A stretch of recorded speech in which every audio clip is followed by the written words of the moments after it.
Hi friends, ఈ వీడియోలో మనం ఓదెల 2 మూవీ రివ్యూ తెలుసుకుందాం.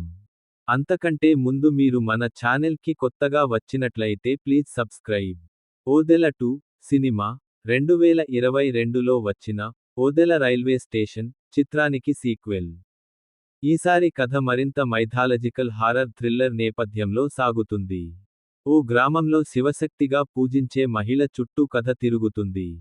గ్రామంలో సంభవించే విచిత్ర ఘటనల వెనుక దాగి ఉన్న మిస్టరీ ఈ కథలో ప్రధాన అంశం.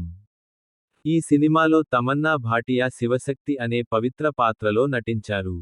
ఆమె పాత్రకు ఉన్న గంభీరత, భావోద్వేగాలను ఆమె అద్భుతంగా పోషించారు. ఆమె నటన సినిమాకు బలాన్ని చేకూర్చింది. ఇది ఆమె కెరీర్లోని విభిన్నమైన పాత్రలలో ఒకటి. వశిష్ఠ సింహ, హెబా పటేల్, కబీర్ దుహాన్ సింగ్ లాంటి నటులు తమ పాత్రలకు న్యాయం చేశారు. ముఖ్యంగా గ్రామీణ వాతావరణాన్ని ప్రతిబింబించేలా నటుల అభినయాలు సహజంగా ఉన్నాయి. ప్రతి క్యారెక్టర్కు స్క్రీన్ప్లేలో స్థానం ఉండటం విశేషం. బి. అజనీష్ లోకనాథ్ సంగీతం చిత్రానికి మంచి బ్యాక్గ్రౌండ్ స్కోర్ అందించింది. సౌందర్ రాజన్ సినిమాటోగ్రఫీ గ్రామీణ వాతావరణాన్ని చక్కగా చూపించింది. ఆర్ట్ డైరెక్షన్, విజువల్ ఎఫెక్ట్స్ కూడా కథలోని మిస్టరీకి బలంగా నిలిచాయి. అశోక్ తేజ దర్శకత్వం చక్కగా ఉంది.